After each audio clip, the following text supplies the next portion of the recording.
Bienvenue Bélier sur Image de l'âme. Je suis heureuse de vous retrouver pour parler de votre rêve. Alors ce tirage est intemporel. J'espère que lorsque vous le découvrirez, eh bien, il vous parlera. En tout cas, on va parler de votre rêve avec le tarot de Marseille. Votre rêve, eh bien, c'est l'impératrice qui représente. L'impératrice, elle représente tout simplement le messager invisible, c'est-à-dire l'équilibre animus anima, yin yang, masculin, féminin. L'accord de la bipolarité des sexes. Et alors cela, eh bien, est un travail, un rêve à réaliser. Peut-être êtes-vous déjà sur le chemin, êtes-vous en cours. En tout cas, moi, je vais vous donner des pistes pour réaliser ce rêve magnifique de l'équilibre des énergies également. Et bien, avant de commencer, je me présente, je suis Brigitte Crespo. Je fais des consultations en privé. Je vous invite, si vous désirez bien sûr, à me téléphoner. Et je vous invite également à participer sur Image de l'âme au concours des 15 000 abonnés qui verra des gagnants en voyance avec moi, 2 gagnants en voyance. Alors n'hésitez pas, abonnez-vous également, partagez, commentez, j'ai besoin de vous pour être visible sur YouTube. Et puis je vous invite aussi à aller voir sur Odyssée, ma chaîne de secours, où je mets mes vidéos également, à vous abonner également sur Odyssée. Je vous remercie de tout cela. On va passer maintenant Bélier, ascendant Bélier, ou qui avez votre lune en Bélier à votre rêve, ce rêve du messager de l'invisible qui est l'impératrice. Et l'impératrice, on la retrouve là et on la retrouve là, dans votre personnalité, dans votre expression extérieure dans le monde. Donc on peut dire que c'est bien ce rêve qui vous appartient, qui est à vous, qui est à développer. Et on va voir dans tout cela. Alors, la maison de la personnalité, de l'expression de vous, donc avec cette impératrice, et je vous la montre parce qu'elle est dans la maison de la personnalité, elle est votre rêve.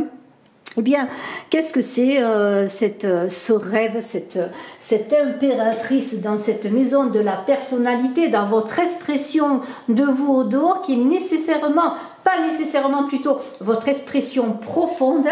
Alors, on est avec... il y a une double impératrice, hein, je le redis. Hein. On est en lien, vraiment, on est très en lien avec votre rêve. Là, on ne pourrait pas faire mieux. Alors, là, on est dans une recherche de paroles et d'action. C'est-à-dire, l'impératrice, elle pense, elle dit, elle fait. Hein. Voilà, c'est ça. Ça, c'est l'impératrice. C'est l'expression extérieure, subtile de votre personnalité, hein, qui, comme je l'ai dit, est parfois faussée par la réalité de son moi profond. Voilà, ça je l'ai dit, je le redis. Alors, on pourrait dire que vous, Bélier, vous vivez un apparent équilibre de cette énergie d'impératrice, une apparente autorité de votre animus, de votre yang, chez la femme, si vous êtes une femme. Et pour l'homme, ce serait, puisqu'il y a le yin et le yang dans chacun d'entre nous, et dans l'impératrice notamment, une fausse intuition peut-être, donnée au monde, hein, voilà, chez vous, si vous êtes un homme. Alors là, on va parler bien sûr de l'homme et de la femme, et vous êtes un homme, vous êtes une femme, vous regardez, hein, vous n'êtes pas les deux, mais vous êtes l'un ou l'autre, mais vous avez chacun ces deux énergies, animus, anima, hein, qui parlent de Jung, hein. J'en parlerai un petit peu de Jung, je parlerai aussi un peu de Freud peut-être, quoique là je ne pense pas trop parler de Freud, enfin on verra, et nous parlerons eh bien, des mythes aussi par rapport aux arcanes, si je renverrai peut-être de temps en temps aux 12 travaux d'Hercule, hein, parce que chaque carte peut être en relation avec un travaux d'Hercule, Héraclès, bien sûr dans la mythologie grecque. Alors maintenant, cette troisième lame, cette impératrice, alors je vais la mettre là, c'est votre rêve, mais c'est aussi, on l'a vu, votre personnalité. Si cette lame qui vient après la papesse, bien que la papesse soit dans une autre maison, mais on a quand même le 2 et le 3, donc on est après la papesse, l'impératrice elle arrive après la papesse. La papesse, eh bien c'est la sage femme, c'est la femme sage, hein, l'impératrice suit, hein, voilà, 2, 3. Et on est avec la sage femme, la mère qui est représentée par la papesse, dans la mère, dans le côté maternel, le côté j'accouche, je crée, hein, je donne une ouverture, puisque c'est le passage, le seuil de l'enfant qui vient au monde. Voilà. Alors c'est le féminin par excellence. L'impératrice, je le redis, c'est le masculin, c'est l'énergie masculine, l'énergie d'action, hein, chez la femme. Hein. Alors c'est l'expression de son autorité, hein, de sa force, hein, qu'elle manifeste à l'extérieur. Mais c'est aussi l'arcane de la communication, l'arcane de la parole. Et là, on est bien sûr dans cette maison encore de la personnalité avec l'impératrice, dans l'expression de vous, donc, qui, je le dis encore une fois, n'est pas nécessairement votre être profond. Alors, qu'est-ce que c'est que l'impératrice, encore dans la maison de la personnalité? Eh bien, c'est la manifestation de l'esprit, de votre esprit dans la matière. Je pense, je dis, je fais. Hein, je le redis. En même temps, ça se passe en même temps. C'est vraiment très rapide, ça se conjugue au même temps. Et alors, cette impératrice, elle vous invite à développer votre discernement, à équilibrer votre pensée ainsi, à avoir la pensée créatrice et à intégrer les forces psychiques dans l'action. Hein. Donc, l'impératrice dans la maison de la personnalité, c'est puiser à ses ressources et à ses qualités dans la connaissance de la papesse. La papesse qui a précédé la papesse qui est la connaissance dans le livre de la connaissance, c'est la levée du voile. Donc, pour s'exprimer, pour parler, pour agir, il faut quand même avoir cette connaissance innée de la papesse, de la coucheuse, de la sage-femme qui va vous permettre justement d'accoucher de votre vraie expression, de votre vraie autorité. Alors, on va venir maintenant à la maison 2. Hein. La maison 2, on a le pendu. Alors, le pendu, c'est la maison de la quête, la maison 2, avec ce pendu qui est là. On est avec ce pendu dans le lâcher-prise. Ça, on connaît l'arcane du pendu, je vous la montre. Hein, c'est une position qui paraît instable, mais c'est un lâcher-prise de confiance. On est dans l'expérience du détachement. Alors, votre quête se ferait-elle dans ce détachement, dans la confiance? Il y a une idée dans le pendu de comprendre aussi dans sa quête, dans cette recherche d'équilibre entre animus, anima, entre yin-yang, entre masculin et féminin, de voir les liens, les blocages qui sont là. Pourquoi? Alors, ce qui est figé, qui semble figé, eh bien, va vous permettre avec le pendu, dans votre quête, hein, d'avoir un point de vue différent. Alors, il y a une certaine vulnérabilité, je le dis, mais aussi une disponibilité et un accueil. Un accueil sans résistance et sans violence, grâce à ce pendu. Alors, c'est comme si on vous invitait à suivre le courant, ne pas résister au courant, vous laisser porter par eux dans le cycle de la vie, des cycles de vie, des cycles des saisons. C'est un peu cela. Alors, le pendu, il regarde le monde. Et le monde est justement à côté. Alors, c'est fabuleux parce que dans la maison 3 des pensées, des peurs et des désirs, il y a le monde. Alors, y aurait-il des peurs à voir le monde ?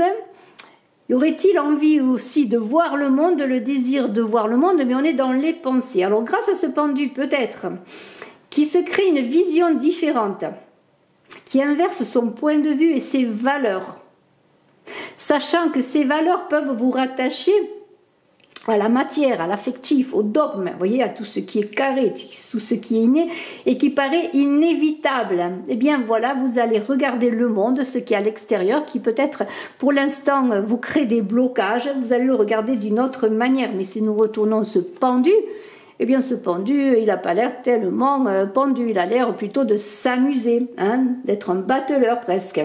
Alors, il y a une idée avec ce pendu de se détacher, de faire des sacrifices. Mais le sacrifice, quel est-il? C'est le sacrifice du moi et de l'ego. Mais le pendu, il plie mais ne rompt pas comme le chêne et tout cela dans la non-violence. Alors, pour aller au-delà de votre personnalité, de votre façon de vous présenter dans le monde justement, hein, avec l'impératrice, le pendu, eh bien c'est pour Jung comme un processus d'individuation, c'est l'arcane du transfert dans l'abandon.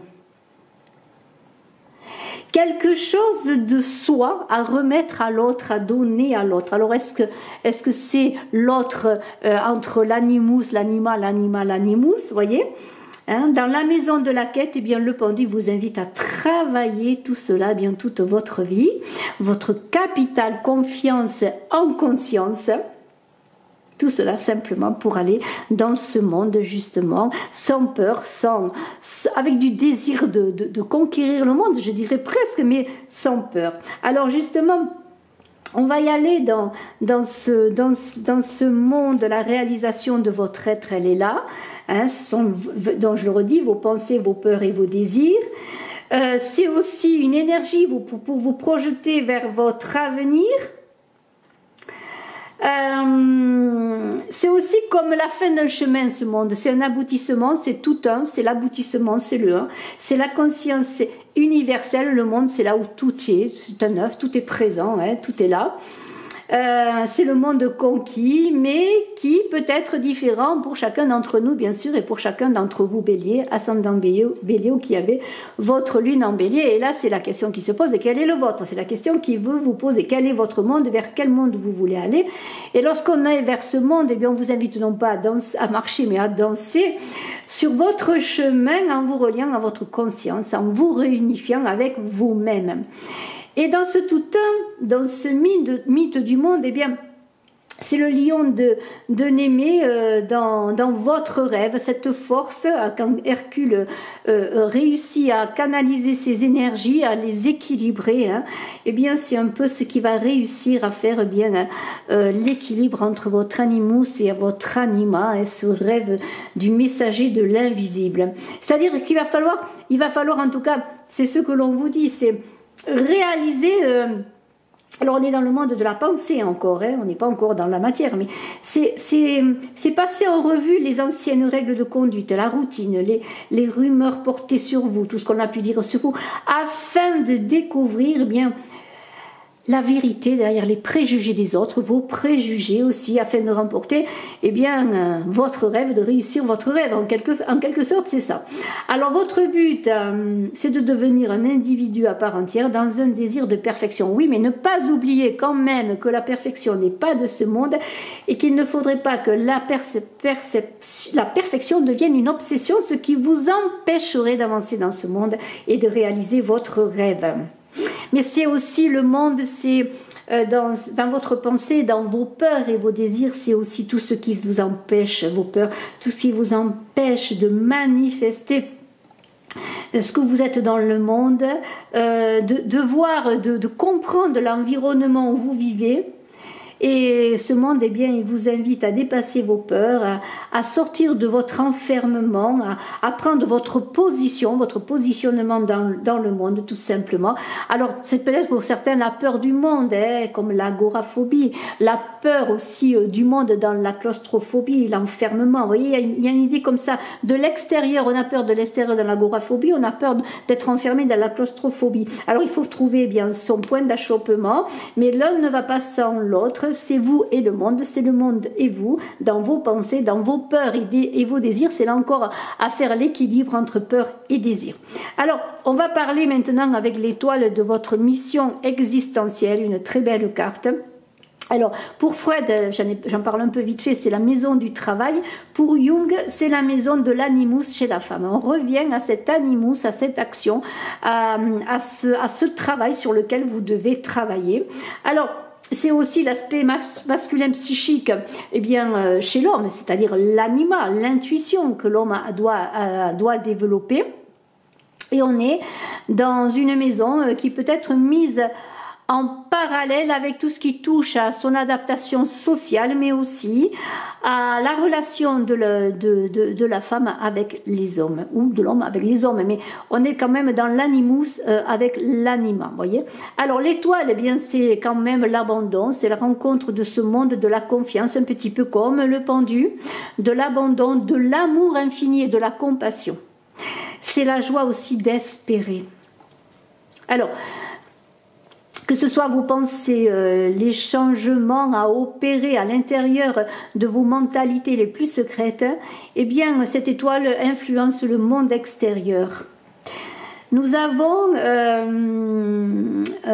avec cette étoile le pendant presque de la tempérance qui est la carte 14 avant la carte 15 et la carte 16 qui est là, qui mène à l'étoile. C'est comme un équilibre là aussi à trouver. C'est un arcane d'union, de transformation.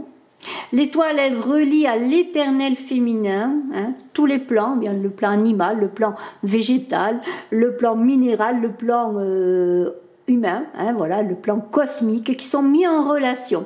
Et alors on pourrait dire, dans votre mission de vie, votre mission existentielle serait de ne pas renoncer à ce que vous ne connaissez pas, mais être curieux, aller vers les choses nouvelles, expérimenter de nouvelles choses, et surtout ne pas confondre refoulement et sublimation, c'est-à-dire de ne pas rester dans un état peut-être isolé en pensant que c'est un état de sublimation, comme une ascèse, vous voyez, c'est un peu ça. Donc là, on vous invite vraiment à aller vers les autres, aller vers vous-même, bien sûr, mais c'est une étoile qui représente la relation avec les hommes, dans la libre circulation aussi de la libido, puisqu'on est dans le désir, on est dans le désir, ne vous en privez pas, appréciez, bien, apprenez plutôt, je dirais, à traiter ce désir, à travailler sur ce désir, à faire qu'il soit quelque chose de beau, de lumineux, guidé par cette étoile. Alors, on a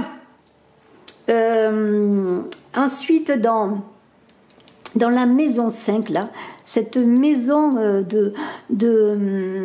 comment pourrais-je dire, de seuil initiatique, c'est le seuil initiatique, oui, c'est le passage, le seuil qu'il faut passer. Eh bien, on a la force, je vous montre la force qui est là, avec ce tarot de Bosch magnifique. Alors, eh bien, cette force que je repose là, elle est, comment pourrais-je dire, elle est un pouvoir de manifestation de soi, en comptant sur soi et non plus en comptant toujours sur les autres. C'est un peu cela. C'est une force sans violence, s'appuyer oui sur les autres de temps en temps, mais pas compter toujours sur les autres. Cette force, eh bien, malgré tout, elle est à double face, puisque c'est une force qui peut tout faire exploser, faire exploser si elle est mal manipulée, comme je pourrais dire une grenade, ou alors être dans une force paisible, dans la réunion de ces énergies, qui est aussi en lien avec la tempérance, dans l'union, la libre circulation des énergies. Mais cette force, comme passage obligé, elle va vous inviter justement à être dans une force tranquille, une force de maîtrise de vos pulsions, de vos émotions, et ça va être ce passage obligatoire, comme la papesse va vous aider à faire ce passage dans la connaissance. Ça va être donc une force, non pas une force livresque, mais une force de connaissance de soi pour avancer. Alors maintenant, nous allons avec cette papesse dans vos ressources et vos qualités. C'est la papesse qui vous invite, comme on l'a vu, à accéder bien, à une connaissance, à vos propres manques. Justement, par la connaissance, vous allez comprendre bien, quels sont les manques à travailler, sur ce que vous devez avancer, sur les secrets qui sont en vous, pour pouvoir justement réussir bien, votre rêve. Alors là, on est dans le voile qui va se révéler, qui va se lever, qui va accoucher de vous-même, qui va vous permettre d'accoucher de vous-même. Parce qu'elle est la papesse détentrice, je dirais, d'un livre où il y a tout, mais en même temps d'un livre que vous devez remplir en l'écrivant de votre vie.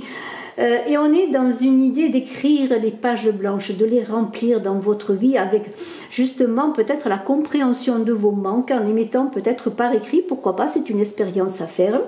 Alors, c'est aussi une quête d'autonomie. On avait parlé de ne pas compter sur les autres, de compter sur vous, de vraiment de travailler sur vous. Et bien maintenant, on est dans cette idée de prise d'autonomie. Cette papesse, elle va vous aider à avancer dans le monde organisé avec ses règles, ce monde que l'on a vu qui est là, ce monde qui parfois peut-être vous fait peur et en même temps dans lequel vous avez envie d'aller. Et on est dans l'accès à sa connaissance intérieure primordiale. Vous voyez, alors j'essaye de vous montrer les cartes, voilà, pour que vous les voyez. Et ainsi, vous allez appréhender vos manques et avancer avec vous et avec les autres. Alors je vais poser la carte parce que c'est pas facile avec l'éclairage de la voir. En tout cas, la papesse, elle a un slogan, je pourrais dire, c'est pas sous trépasse. C'est un passage d'un plan à l'autre. Alors la papesse, c'est la mère. C'est la mère, la première de toutes les femmes. Alors là, c'est peut-être pour certains, la papesse, que vous soyez un homme ou une femme, c'est peut-être le modèle de la femme. Hein. Le modèle de votre première femme, puisque c'est celle qui vous a donné le jour, la première que vous ayez connue. Mais c'est peut-être aussi cette première femme qui va peut-être faire un schéma pour les rencontres d'autres femmes. Hein. Votre façon de rentrer en relation avec les autres femmes. Alors c'est aussi la papesse, la Sophia, c'est la sagesse, je le dis, c'est la part féminine de Dieu, on dit, la Sophia, c'est ça. Mais elle ouvre le chemin, elle ouvre la porte. Mais c'est aussi la papesse qui va vous permettre, dans cette ouverture, comme l'enfant comprend qu'il est un individu à part de sa mère, à un moment donné, qui n'est plus en fusion avec elle, et bien c'est un peu cela qu'il faut que vous travaillez. Hein, peut-être cela, alors peut-être le manque d'une mère, mais aussi le trop-plein d'une mère que vous avez vécu, trop d'emprise sur vous, et il y a tout cela qui va se jouer dans votre rêve d'action, votre rêve animus et anima d'équilibre. Voilà, c'est un peu cela.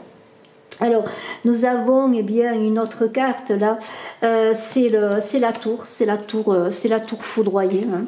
Et là, on est avec cette tour foudroyée, on est dans la maison Dieu, on est dans les défis.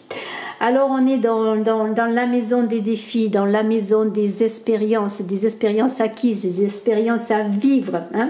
On est comme dans un pouvoir dépassé là. Alors vous êtes avec cette maison Dieu dans une transformation automatiquement, dans un bouleversement, dans un renversement pour réaliser votre rêve, qui est votre rêve, justement, je le redis, d'équilibre animus, anima, d'équilibre féminin et masculin. Alors on dirait que il y a c'est l'ego, cette maison Dieu. C'est comme une cristallisation de votre ego, hein, qui demande à être disloqué. C'est la dislocation du moi pour arriver bien à votre plénitude du soi. Hein, c'est cela. Alors, il va falloir bien, en tout cas, on vous invite à traverser dans les défis que vous aurez à faire, traverser cela bien en conscience, en vous abandonnant en toute confiance, comme le pendu s'abandonne. Hein, le pendu a confiance, il est vulnérable, mais en même temps, il a vraiment au fond de lui, dans son cœur, l'idée que bon, le changement doit se faire. Le changement, peut-être il attend le bon moment pour le faire. Il y a des limitations, oui, mais il y a des murs à abattre. Eh bien, vous allez être en passe-muraille grâce à cette tour foudroyée. Et vous allez pulvériser toutes les limites peut-être en relation avec votre mission de vie, avec l'étoile. Voilà. Alors, ça va être, donc c'est la maison de l'animus chez la femme, l'étoile, hein, voilà. Et dans la mythologie, eh bien, cette maison Dieu représente un des 12 travaux d'Hercule, qui est la capture du Cerbère qui garde les enfers, hein, et Hercule qui va ramener Thésée au royaume des vivants, au jour, hein, au royaume du vivant. Et c'est aussi bien la maison Dieu ramener cet ego, hein, sur un chemin universel chez les vivants et non en enfer. Alors je trouve que c'est vraiment très beau. Nous allons maintenant appréhender avec le diable et le chariot qui sont à voir en même temps. Voyez vos forces de transformation et en même temps les oppositions. Alors on a le diable et le chariot. Alors le diable c'est le gardien, c'est aussi le cerbère, celui qui garde l'enfer, qui est dans votre mental, c'est votre ego, c'est votre mental. Et on vient de parler de l'ego qui s'est enraciné dans votre inconscient, qui autorise, qui censure. Vous voyez, c'est terrible. Le diable il autorise, donc il interdit et il est incroyable ce diable, mais on peut le surmonter, on peut en faire quelque chose de positif, parce qu'il vous dit, ce diable, de mettre toute votre puissance au service de votre rêve. Et on a entre le diable et le chariot un miroir, parce qu'on a la puissance du diable et le pouvoir du chariot. Alors ce diable qui est l'arcane de la dualité, bien, il représente donc le plan mental, comme je l'ai dit, il est un censeur, mais en même temps, il peut rendre service et bien peut-être utiliser cette puissance du diable pour qu'elle soit à votre service. Et on est, comment dirais-je, dans l'idée d'intégrer les pulsions interdites qui se font à notre insu, peut-être dans un mécanisme de refoulement, peut-être en prendre conscience et ne pas se laisser déborder par ce diable qui agit sur des pulsions interdites, notamment on a parlé de libido, qui sont un refoulement pour vous. Alors pour vous ou pour beaucoup d'autres personnes peut-être. Alors eh bien le chariot, Jung parle du chariot ça représente l'archétype du prince charmant, hein, qui libère la princesse enfermée. Hein. Alors, est-ce une prison familiale? On a parlé de la mère, de l'influence de la mère, ou une prison imaginaire que chacun peut se faire. Hein. En tout cas, on parle d'animus positif. Et pour réaliser votre rêve, eh bien, ce chariot est très positif, puisque c'est l'animus positif. On en revient à l'équilibre, à l'impératrice. À ce rêve d'équilibre que vous avez, que vous recherchez. Alors le diable, eh bien, c'est Hercule. C'est Hercule au jardin des Hespérides qui doit chercher la pomme d'or, hein, la pomme de semence de vie de l'arbre originel. Et le chariot, eh bien, c'est le lion de Némée, la descente au plus profond de vous-même, dans vos profondeurs, dans vos obscurités, et pour passer en revue vos anciennes façons de faire, vos anciennes conduites, vos anciens schémas. Alors là, il y a du travail, hein, mais bon, ces forces et ces oppositions vont de pair. Vous avez la puissance et le pouvoir pour réussir, donc vous allez encore sans doute trouver l'équilibre. Et nous avons, eh bien, la lune maintenant. La lune qui parle d'astrologie, on est dans le rayon de l'astrologie, mais c'est aussi vos envies, vos désirs, l'envie peut-être qui vous porte, hein, peut-être pénétrer vos émotions créatrices, les comprendre. Alors là, ça correspond, je vais parler encore d'Hercule, hein, je l'aime beaucoup Hercule, hein. En tout cas les 12 travaux sont vraiment porteurs, très intéressants à observer sur la vie de l'homme. C'est les colonnes d'Hercule, le détroit de Gibraltar, etc. À une certaine époque, donc les mondes connus. Alors la lune, elle vous invite à explorer, à décrocher la lune, je dirais justement, à aller vers des territoires inconnus, à développer votre imagination, votre affectif, votre côté instinctif et transformer vos émotions en sentiments profonds. Peut-être est-ce cela qui vous torture et qui vous habite, vous béliers. Peut-être avez-vous peur. Alors on vous invite à être rebelle, à ne pas être une victime, hein. La lune, c'est l'anima, hein, c'est l'anima, c'est la lune qui va vous aider à dépasser les illusions, à les transformer, à transformer vos émotions en quelque chose de positif. C'est le pôle féminin chez l'homme, là on est encore dans les deux pôles, hein, vous voyez, on est toujours dans le féminin, le masculin, qui va lui permettre d'entrer en contact avec les mondes cachés, dont un travail à réaliser pour l'homme sur son anima. Et c'est l'arcane du rêve, hein, la voie royale vers l'inconscient. Alors c'est vraiment très très très très beau. Avec le pape maintenant, on va parler des nœuds à défaire. Le pape, il va vous encourager. Hein, il va vous encourager à faire que votre cœur prenne la parole, que ce ne soit pas votre mental qui parle, votre ego. Le pape, eh bien, c'est comme si vous allez devenir un initié dans la respiration du cœur, pour conquérir un nouvel espace justement de respiration si vous vous sentez enfermé, limité. Alors là, je vais parler d'Hercule qui va maîtriser les cavales mangeuses d'hommes. Hein. Donc c'est vraiment cela. C'est comment dirais-je, ces cavales qui étaient l'enfermement de la parole, l'enfermement du cœur, l'enfermement de l'espace, l'enfermement de la respiration. Vous voyez, on est dans cela. Alors le pape, il bénit, il encourage, il vous encourage dans ces nœuds à défaire, dans cette reprise de vous-même, de parole, de communication de vous-même par le cœur. Alors, c'est la croisée des chemins, c'est une énergie spirituelle, bien sûr, qui va vous conduire sur la réalisation de votre rêve, parce que le pape, il unit, et on l'unit, il va réunir, bien sûr, votre animus, votre anima, faire votre équilibre en vous, que vous soyez homme ou femme, et ainsi il va vous rendre libre dans cette union qui va faire votre force, hein, la force du cœur qui va prendre la parole, je le redis. Et c'est comme un pape qui va vous mettre devant la question de cette alliance, hein, en vous-même, et il va vous faire, bien sûr, faire un bilan sur les échecs, les expériences personnelles que cela peut vous rappeler. Alors on a la mort sur l'idéal à réaliser. La mort, eh bien, c'est l'arcane de la transformation dans cette maison d'idéal à réaliser. C'est en fait cette mort qui va vous inviter à trouver votre propre transformation de votre soi dans le dépouillement pour un retour à l'essentiel de ce que vous êtes, de votre être, pour reconstruire. Hein.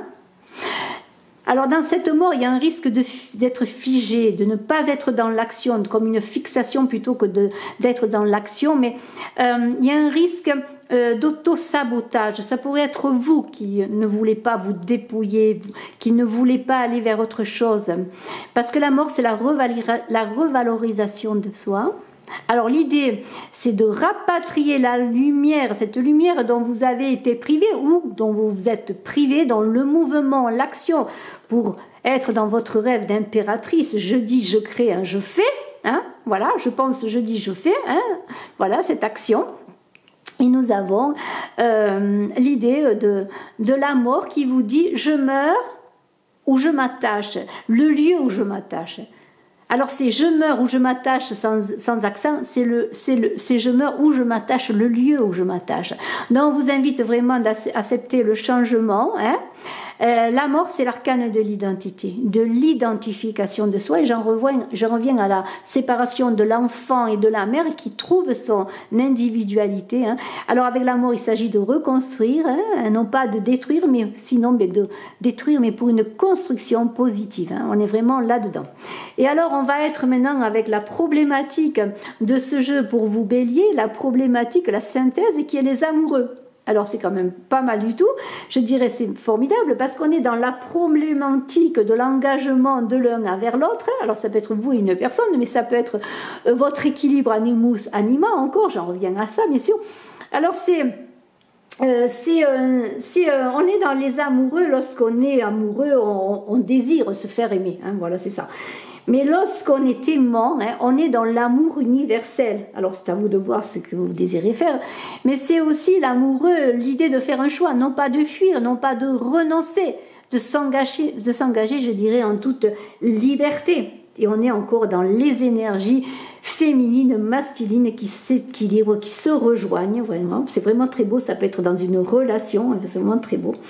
Et là, on est aussi dans l'idée de se libérer des vieux schémas, des vieux comportements, vous voyez, de créer votre rêve d'impératrice, votre rêve d'équilibre, votre rêve de dire je fais, d'action, votre rêve d'action, et d'équilibrer l'animus, l'anima encore une fois. Alors c'est vraiment très beau, hein. On est vraiment dans la libération du mental, de l'ego, pour être vraiment dans l'émergence du soi. C'est vraiment très très beau, je vous félicite vous bélier, je vous remercie de votre écoute, aimez-vous, unissez-vous en vous déjà pour aller vous unir aux autres dans le monde également. Soyez ayez votre libre arbitre sur votre chemin, pensez que vous êtes un individu à part entière, magnifique avec toute votre beauté, avec votre droit d'être aimé, d'aimer. Mais cela commence bien sûr par l'équilibre de soi. Je vous remercie infiniment. Bravo Bélier, à très bientôt. Je suis à votre disposition si vous désirez une consultation en privé. Bye bye.